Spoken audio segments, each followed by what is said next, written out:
Good afternoon, delegates, speakers, and special guests. My name is Phoebe Fitch, and I'm a thematic focal point for nature and ecosystems within the Children and Youth Major Groups for United Nations Environment Programme. I echo a powerful message from the opening plan. We do not inherit the future from our elders, we borrow it from our children. Well, this is your children speaking. We present the culmination of many months of hard work by passionate youth across the Asia Pacific. CYMG hosted 5 virtual consultations in the lead up to the Asia Pacific Youth Environment Forum yesterday, where a final consultation consolidated youth perspectives to articulate our shared vision. We come from diverse cultural and educational backgrounds, but are united by our shared future.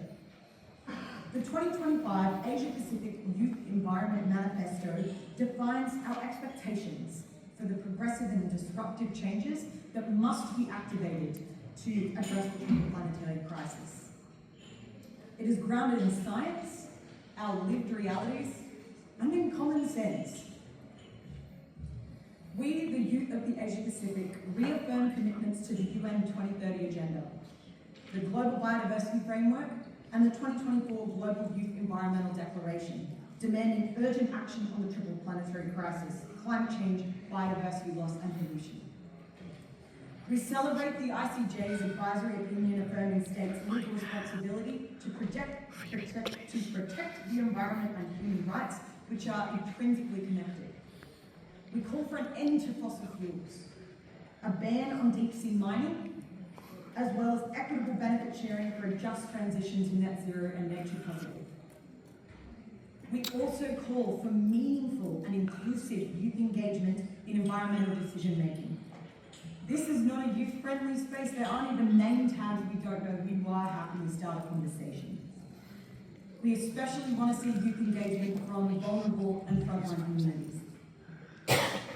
The manifesto highlights irreversible climate impacts already affecting Asia Pacific communities, emphasizing 1.5 to stay alive as a survival threshold, not a political goal.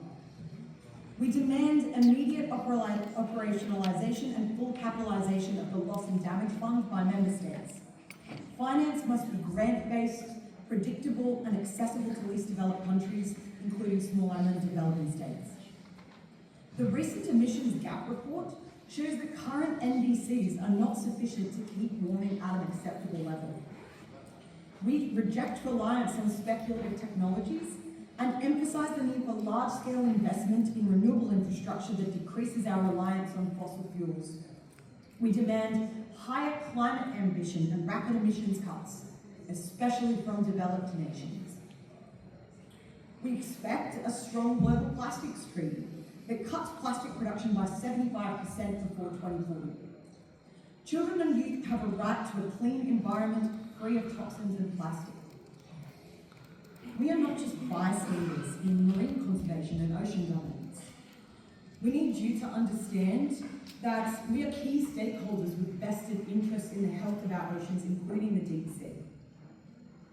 We are also poised for action and will be your partners in the co-creation and implementation of the global plastics and BB&J treaties, as well as other climate and biodiversity policies.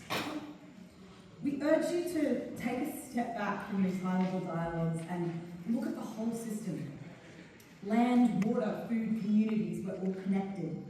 This is something that Indigenous cultures have understood for thousands of years.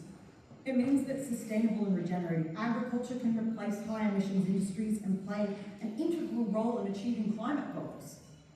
We need you to invest in us, fostering youth-led grassroots agroecological and ecosystem restoration projects. Youth must be equipped with the knowledge and skills to support our evolving green and blue economies. Our manifesto asks states to integrate climate and ocean literacy in their education systems, bringing Indigenous knowledge into science curricula. Finally, we implore member states to support and co-sponsor a resolution focused on children and youth, which will ensure decision makers consider and prioritise the effects of their actions on our common future.